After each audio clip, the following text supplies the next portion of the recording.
What we have here today? It's another ITX case. SSUPD upper there, I don't know seriously. Oh, SSUPD is called Sunny Side Up design. Oh, Yeah, sunny side up. They like the eggs sunny side up. So today what we have here is a Meshlicious mini ITX case, and it is a plan for you to migrate all your components inside this case today. yes, technically I plan to migrate my existing system's component to something that has more airflow because the existing one is a bit limited when it comes to the airflow. So I want things to be cooler. And this came at the right time, and we just want to take this opportunity to actually do a quick build on this and want to share our experience on the building process and how the team has designed this case for the mini ITX enthusiasts like us.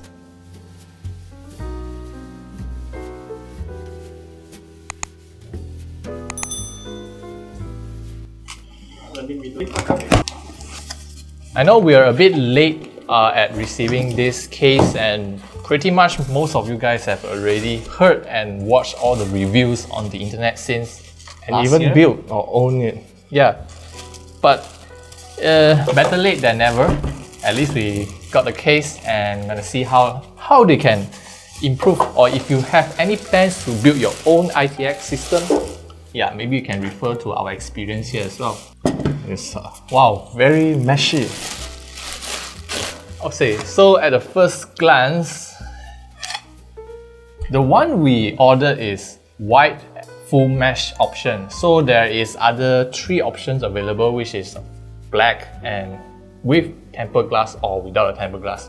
So depending on your what kind of preferences, for him, never a fan of tempered glass. so mesh it is. So let's go around the case. We have mesh at all sides, top, side, front, back, Back a little a bit. little bit, and then some open slits at the Even bottom. Even the bottom, you can see some cuts here. Cut out these cutouts. As for the back here, we can pretty much see how the motherboard is positioned at this side, and then the graphics card is on the other side of the chamber. And power supply, SFX power supply at the bottom. And I start to see I already saw one One thing which I'm thing not happy. you are not happy with, which is the graphics card length. No, not really. The thing that I'm really not happy about is the front panel. Okay. Oh, the Looking front. at this clearance, you can actually fit 2 Type A. Well, they can actually make it wider. 2 Type A, 1 Type C, and 1 audio combo jack. I think this is a missed opportunity. They can actually just make it wider or just occupy the whole row of it. It won't be a problem, right? Yeah, I won't request for like 8 USB at the front, but at least give me 2 Type A. 3. Yeah, 2 Type A, 1 2 Type Type C A, 1 is Type good C. enough. I'm good with that. If you can give me 2 Type A, 2 Type C, that'll be even better. Okay, now let's just dismantle and see what's inside. Okay, so to How dismantle How to this. dismantle? Should we this? Yeah, Ah, it's okay. those pegs. So we've got 4 pegs. Oh, actually 5 to secure the 5. panel Ah, okay. to the side. So the same goes to the other side. Quite a lot of air can go through here, and there's no filter on it. So what they have done here is presumably this mesh also works as a dust filter. I mean, 1 layer dust filter. Because when you have a 2nd layer dust filter, it will actually affect the Airflow. airflow. Look I mean, at and that. it's really solid. I'm very impressed with the build quality of this. Before we get into the accessory, let's just remove the rest of the panel. The top panel also secured by the peg, so Is it? yep, you just need to push it a bit. Even the front panel as well. And I have 1 more to go. There you go. And there you go. Pretty much everything, all the panels removed, and you have access to all the parts Honestly, right? If you don't want to put the panels back together, you can just use it like this. Maximum airflow. But not really something I recommend because Yeah. you get dust. You don't want any of those small critters to go in. So what do we have here? What is this? Hard drive cage Hard drive cage. or bracket. What do you call this thing? I just call it hard drive bracket. There's a user manual. Let me just check it out later on. But before that, let's go through some other stuff. Oh, what are these? Oh, it's HDMI cable. Yes, they do provide a right angle HDMI cable because if you can see from here, you can actually mount your GPU downwards. So because of the ports is facing bottom right, so you might need a right angle HDMI cable to route it out. Unless you are using those ultra low profile and short GPU, then you can mount it in this way. Then you have a normal GPU output from here. Otherwise, long GPUs, yes, you're going to be a vertical mount. There is this aluminium spacer. Here's the thing about this. The reason why they have provided another spacer inside the box is so that you can move this. You can move your motherboard tray slightly towards the motherboard side so that in case if you are using 4 slots GPU, you can give more space for your GPU. And you can see it from here.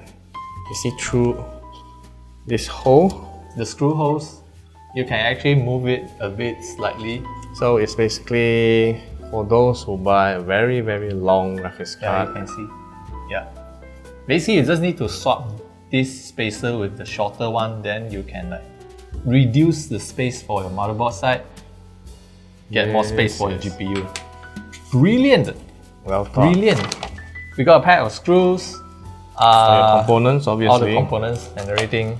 Cable tie. I don't know why it's this long. And then they also included 2 replacement packs in case you broke it. Yeah. And they got this, yeah, it is a rubber spacer. It's for your power supply. Power supply. So I think I noticed one thing also. The front mount for your AIO or the fan is actually removable. So you can actually mount the adapter or the frame to your AIO, the radiator first, then only you move it here to install at the case.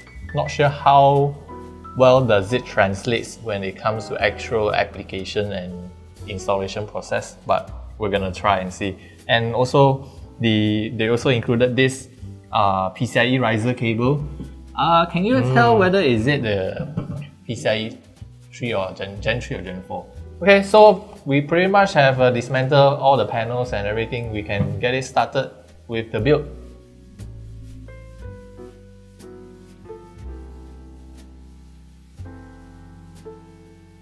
Okay, so for our motherboard, I already have almost everything actually. I have most of the stuff installed, SSDs, processor, and of course the brackets for the I/O.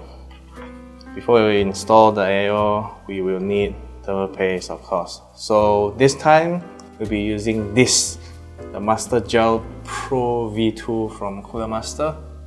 So my usual way is the P. Okay, now here's the thing about the design of the AIO tray, mounting tray. The mounting itself is fixed. That means, let's just use the fan as an example. Now if you mount your fan at all the 4 holes, right?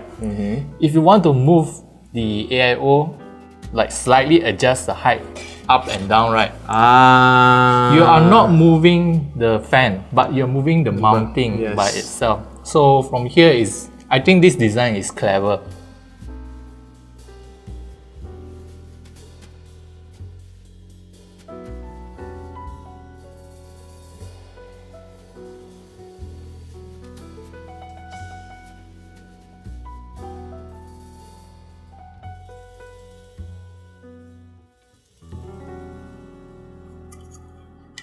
Yeah, here's the thing. I think we should have leave the thermal paste until like after we install the the motherboard. Yeah, because just now I thought we're gonna go straight to this.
So the build is done. How many hours? How long did it How take? long? 1 hour. About that. About that. Okay, surprisingly. See? It's the fastest, one of the fastest ITX build Yes. I've ever done. Because usually ITX build will require you to, Easily take up 2 hours. adjust components around cable management and everything. We also did some simple cable management here, and it only took us about 1 hour a bit and plus. So, wow. So let's go through some of the plus points. Open frame when you're installing. That's actually something very good when it comes to installing PC. Although most of the case nowadays you can remove pretty much everything Panels and for easier installation, but for an ITX case, This is even more important. And I really like the bracket for the AIO because we just need to screw out the bracket to the radiator and then we just wiggle it around, move it into the place and then screw it in this railing. And then we can adjust also the height so we can give more room whether you want more cable space at the bottom or at the top. In this case, we're using all the space available at the top to hide the cables there. And yes, speaking of which, the user manual is an extremely important document for you if you are the first time building this case. especially ITX. Yes, there's a lot of information and tips. They have provided how you can route the cables, how you can install the AIO, whether you want to have the tube at the bottom or you want the tube at the top. All of these are documented in this user manual. They actually made a very good reference so you don't mess up on your first ITX build. Yes. So I think the team has done a really good job at building this case for whether if you are the first time builder or experienced builder. And even we're saying this is an ITX case, there's a lot of ways you can play with the case, like components you want to use. Example, we didn't use the hard disk cage, you call it hard disk mount Bracket. It's because nowadays we all use NVMe SSD already, so there's no power rate. But if you want to stuff in 3.5 or 2.5 hard disk into it, there are plenty of space available. Especially the bottom here, you can easily slot in two 2.5 disk drive without any issue. And there's still plenty of space for you to cable manage. I don't know if you can see this, If but we can rotate, rotate So space. at the back here, you can actually see there's plenty of room left. They actually include the place where you can tie your cables, just like most of the motherboard tray. And the placement is very well done. So seeing how I did it here, it is a bit messed up, but it keeps things in place and it helps to prevent the cable from getting in contact with the fans. Yes, And if you're one of those who are building a PC with a even low profile graphics card, you can even install it in this top part position, and then you leave even more room at the bottom for a 3.5 hard disk, because they are all mounted here. One time. And now issues, I would say the biggest issue is dealing with AIO. Actually. Yeah. It depends on your AIO options, because we're using this kind of not so flexible tube, even though the NZXT tube is pretty flexible, but because of the tube have to come out here and it goes well, there's a power supply cable coming out, so they are kind of conflicting with each another, to the point that we need to relocate the fan to the back. Unless you are doing custom loops, then you will have all those 90 degree all those what do you call that thing again? fittings. Yeah, 90 degree fittings, joints. Then you can easily avoid all those issues, because you will definitely need to plan early in advance and everything for this kind of setup. And I really like how the tubing goes accordingly, because even for ITX case, most of the time we struggle with managing all the tubes. But this time they give us enough room, so we just need to figure out which orientation we need to mount the pump to the CPU. Without having to overbend and potentially damaging your AIO, reduce its lifespan or something. So this is well designed. Well designed. Actually, I have one question really. I don't understand why there is a space here opening. If you can see from here, all your GPU output, you can actually route it through this hole here. So I don't know why they provided a bigger hole here's from there. If you're not really using AIO and you decide to go with any low profile heatsink, probably yes, you can change the orientation to something like this, or let it lie down, so it makes sense in such way, so you can have other cables coming out from this hole.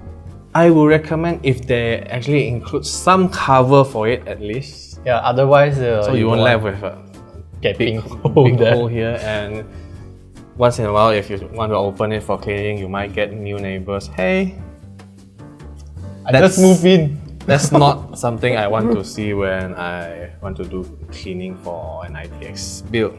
Okay, so here's the thing. For the price, we do have a couple of different price tags.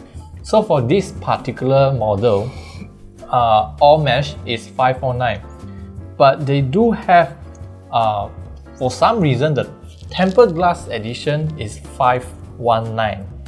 It's 30 ringgit cheaper. And then there is also another option with PCIe 4 riser. That one will cost you 789 ringgit. So while he is trying to fix all the things, so that's it pretty much for our today's build for the SSUPD Meshlicious with PCIe Gen 4 riser cable.